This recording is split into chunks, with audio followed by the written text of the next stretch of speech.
Hello বন্ধুরা, welcome back to my channel. তোমরা সবাই কেমন আছো? আশা করছি ভালো আছো। তো আমরাও অনেকটা ভালো আছি। আর অনেক দিন পরে তোমাদের সাথে ভিডিও শেয়ার করছি, তো পুরো ভিডিওটা দেখবে। আশা করছি তোমাদের অনেকটা ভালো লাগবে। বাড়িতে কাসুন্দ উঠানো হবে, তাই ভাবলাম যে তোমাদের সাথে সেটা শেয়ার করি যে কি করে বানানো হয়। আর আমরা কেনা কাসুন্দ খাই না, বাড়িতেই বানানো হয়। আর সেটা প্রত্যেক বছর বৈশাখ মাসে বানানো হয়। প্রথম দিন তো সর্ষেগুলো ধুয়ে রোদে দিয়ে শুকিয়ে তারপর ঢেকিতে গুঁড়া করে নেওয়া হয়েছিল। আর এটা পরের দিনের ভিডিও। প্রথম দিনের ভিডিওটা আমি নিয়েছিলাম, কিন্তু শর্ট ভিডিওতে ছেড়ে ডিলিট করে দিয়েছিলাম। আর এটা পরের দিনের ভিডিও। আর যে সর্ষাটুকু নিচেরটুকু বেঁচেছিল, চেলে যেটুকু বেঁচেছিল, সেটা এইভাবে শিলপাটাতে বেটে এই যে সবগুলোর ভিতরে দিয়ে দিয়েছে। মা ভোরবেলায় উঠে মৌ বসিয়ে দিয়েছিল। মৌ বলতে এক হাঁড়ি জল দিয়ে ওটা শুকিয়ে অর্ধেক করতে হবে। মা ভোরবেলা উঠে স্নান করে বসিয়ে দিয়েছে। এটা উপোস থেকে করতে হয়, তো বসিয়ে দিয়েছে। তারপর সবগুলো এইভাবে একটু একটু করে দিয়ে দিচ্ছিল, দিয়ে নেড়ে নিচ্ছিল। বেশি করে দিলে হয়তো চাপা লেগে যাবে, তার জন্য একটু একটু করে দিয়ে সর্ষেটাকে নেড়ে নিচ্ছিল। একদিকে মা ভাতও বসিয়েছিল, ভাত ডাল বসিয়ে দিয়েছিল, আর একদিকেও এটা বানাচ্ছিল।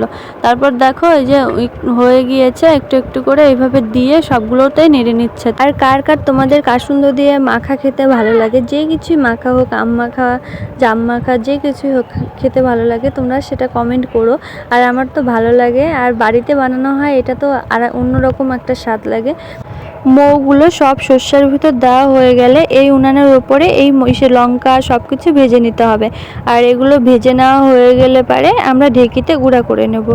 সব রকমেরই মশলাগুলো ভেজে নিয়ে আমরা ঢেকিতে গুঁড়া করে নেব।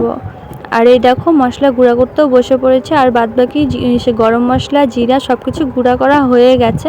আর এটা লাস্টে লঙ্কা গুঁড়া করছি, তাই আমি একটু ভিডিওটাও করে নিয়েছিলাম। আর আমি লঙ্কা গুঁড়াটা করে নিচ্ছি। সব কিছুই মা আর আমি করেছি। আর এটা তার পরের দিনের ভিডিও। পরের দিন মা সকালবেলা স্নান করে এগুলো ভিজা কাপড়ে বের করে দিয়েছিল। কাসুন্দগুলো ভিজা কাপড়ে বের করে দিয়েছিল। তারপর মা লবণ, তারপর মশলাগুলো রোদে রেখেছিল। একটু গরম হলে পরে ওটা মশলাটা কাসুন্দর মধ্যে দিলে পরে ভালো হয়।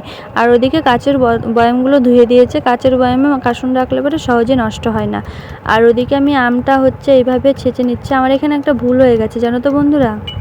আমাকে মা বলেছিল যে শিলপাটাতে তুই বেটে দিস, তাহলে কালো কালো হবে না আমগুলো। আর আমি লোহার ওই হেমলদস্তাতে গুঁড়া করে নিয়েছি, তার জন্য আমগুলো কালো হয়ে গেছে, দেখতে বাজে লাগছিল। আর আমার ভুল হয়ে গেছে ওই জায়গাটাতে, মার কথা না শুনে।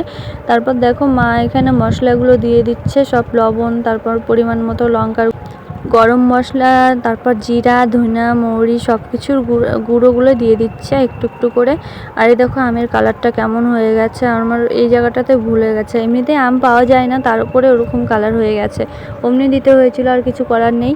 আর এই এইভাবে দিয়ে ঠিয়ে মা এইভাবে নেড়ে নিচ্ছিল। আর এটা সব ঘর দুয়ারে দিতে হবে, কাঁঠালের পাতাতে করে দিয়ে। তারপর আমরা দেখবো যে কাসুন্দটা কেমন হয়েছে, লবণ কোনটাতে বেশি কম হয়েছে সেটা আমরা পরে দেখবো। আর এইটুকু ভিডিওটা কেমন লেগেছে অবশ্যই কমেন্ট করে জানাবেন।